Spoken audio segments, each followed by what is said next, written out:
Hello, hello. So let's see what we got going on in the world.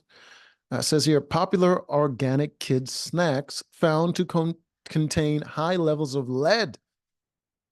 Oh, man. Lead is organic.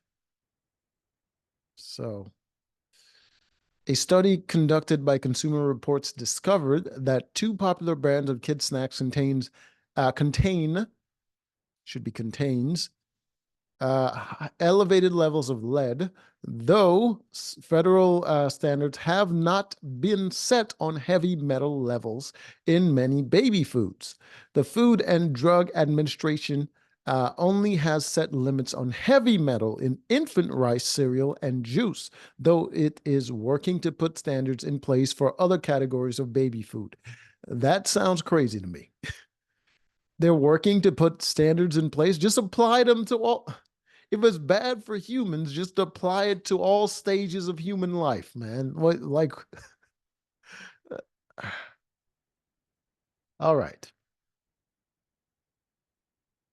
The owner of Lead Safe Mama, Tamara Rubin, yeah, published a story on her website about Lesser Evil and Serenity Kids product containing lead. Now this is starting to seem suspicious. Seems like a promo for this lady's website.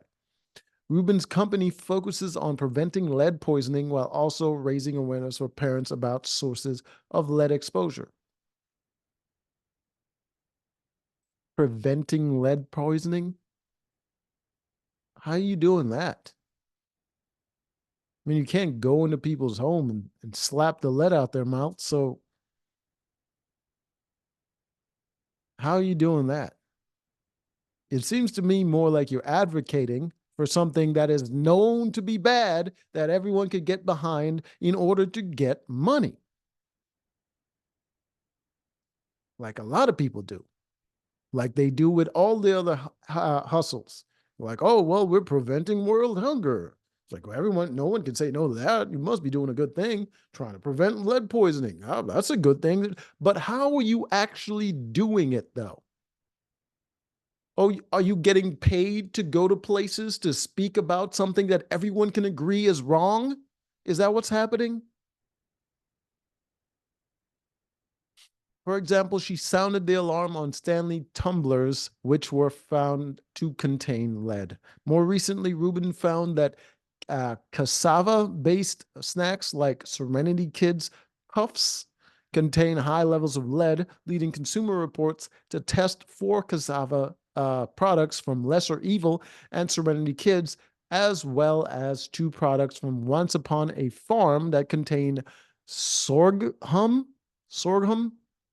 All right, I don't know what that is. Uh, the study found that Lesser Evils. I'm just amazed that a company calls itself Lesser Evil. Uh, Little Puffs Intergalactic Voyager Veggie Blend Puffs. Insane name. That is too wordy. And if you're selling it to kids, that's crazy. That's got to be child abuse. Blend puffs contain more lead per serving than any of the 80 baby foods Consumer Reports has tested since 2017. Yes, but added up, is it dangerous though? Are you just saying it has more than these other things, but added up, is it dangerous? Are they breaking any laws? Specifically, the test found the lead content was 112% of the maximum allowable dose levels established by California Proposition 65. Okay. So does it altogether have that? Or are you saying for each serving, it has that? Each serving has more than the maximum allowable dose.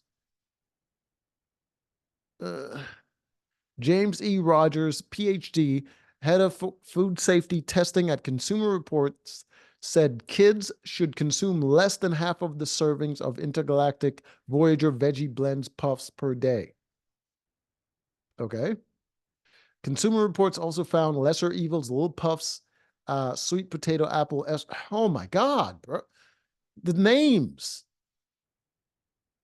And Serenity Kids tomato herb, a bone broth herb.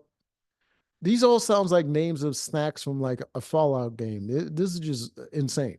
Lesser Evils asteroid puffs contains I'm not going through all these names. Based on these levels, Rogers recommends children be given 1/2 servings of puffs at most per day.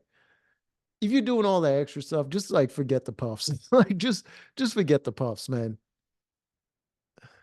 Rogers warned that the serving sizes of the puffs are smaller than people may realize. According to Consumer Reports, a single serving of an intergalactic veggie blend is 17 puffs, while okay, I'll just skip it because I'm getting annoyed now. Once upon a farm, products tested had very low levels of lead, Consumer Reports said, accounting for some of the lowest levels of all the baby food they have ever tested. Clearly, some manufacturers need to do a better job of keeping heavy metals out of their snack foods, and there may be some particular concern about foods made with cassava. Maybe, but how did you know that they're over the content of lead? Did they have it listed on their packaging?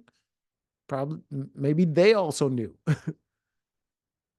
Rogers acknowledged that the FDA recently proposed limits on lead and other heavy metals in some categories of baby food, but he also noted that snack foods were not one of the categories being looked at for lead regulations, probably because it's a snack food and not a full course meal. The problem is, what you're probably realizing is a lot of people are fat and they overeat and they snack way more than they should. But the FDA obviously didn't caught up to the fact that most Americans are goddamn obese. The agency needs to take a hard look at the snacks parents feed their children and make sure they don't have dangerous levels of lead and other contaminants. Lesser Evil did not respond to Fox Business. Okay, yeah. What is this?